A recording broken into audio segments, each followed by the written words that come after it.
heart was pounding in my ears as I approached the house, each step feeling heavier than the last.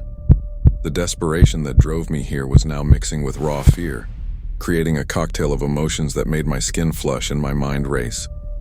Standing before the window, I took a deep breath before popping the screen off.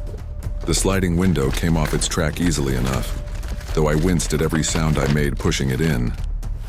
As I stumbled inside, I was grateful to find the house empty, or so I thought.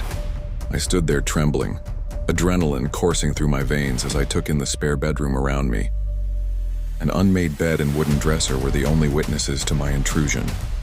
I found myself perversely proud of facing my fear, breaking into this home, especially knowing what kind of man it belonged to. For comfort, I pulled out my firearm. I was certain the house was empty, but if anyone was here, I could at least intimidate them and make my escape. Just then, the window I'd pushed in crashed to the floor, making me nearly jump out of my skin.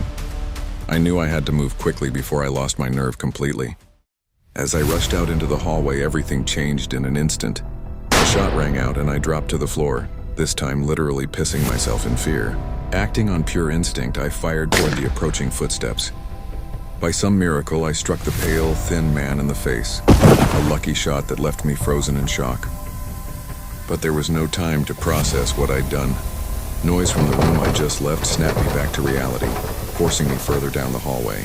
I barely managed to get to my feet when another figure appeared in the doorway. Panic took over and I fired twice, both shots finding their mark. As I crawled down the hallway, the sound of gurgling followed me, mixing with my own panicked breathing and the tears streaming down my face. Pure terror gripped me as I realized what was happening. I had to get out of this nightmare, but how? The situation had spiraled so far beyond what I'd imagined when I first approached that house. Now, with blood on my hands and fear in my heart, I knew there was no going back. I had to find a way out, and fast.